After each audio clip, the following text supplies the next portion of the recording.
വായനക്കളരിയുടെ ഭാഗമായി വടനപ്പള്ളി ജീവൻ കലാവേദിയുടെ ആഭിമുഖ്യത്തിൽ പാട്ടുകൂട്ടം സംഘടിപ്പിച്ചു. Chavakkad taluk library council secretary K A Viswambharan master ഉദ്ഘാടനം ചെയ്തു.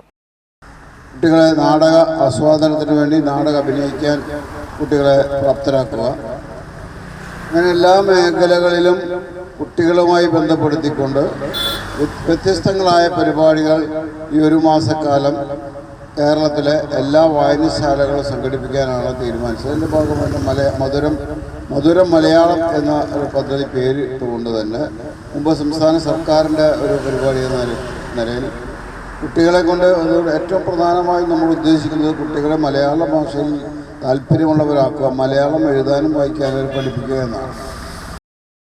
പി.ഡി. ബെന്നി അധ്യക്ഷത വഹിച്ചു. കെ.എസ്. ബിനോജ്, സമീർ അമ്പലത്ത് എന്നിവർ സംസാരിച്ചു. തുടർന്ന് നടത്തിയ പാട്ടുകൂട്ടത്തിൽ അഖിൽ വാടനപ്പള്ളി, നൌഷാദ് പടിയം, ലതീഷ് എള്ളവള്ളി, സമീർ അമ്പലത്ത്, ബഷീർ അറക്കൽ, കബീർ വാടനപ്പള്ളി, നാസർ അമ്പലത്ത്, ടി.ആർ. റഷീദ് അഞ്ചങ്ങാടി, സുദർശനൻ ആയിരങ്കണ്ണി, രാജേഷ് ആയിരങ്കണ്ണി, മണികണ്ഠൻ ആലുങ്കൽ, റഫീഖ് വാടനപ്പള്ളി, മണികണ്ഠൻ വാടനപ്പള്ളി, ആരിഫ്, അബ്ദുൽ ലത്തീഫ് കെട്ടുങ്ങൽ, മാസ്റ്റർ റിൻഷാദ് എന്നിവർ ഗാനങ്ങൾ ആലപിച്ചു. Praseetha teacher, librarian V K Nashida, Maneesha K K, Sumesh, P M Naseer, Fahad, Anil Thrithallur എന്നിവർ പരിപാടികൾക്ക് നേതൃത്വം നൽകി.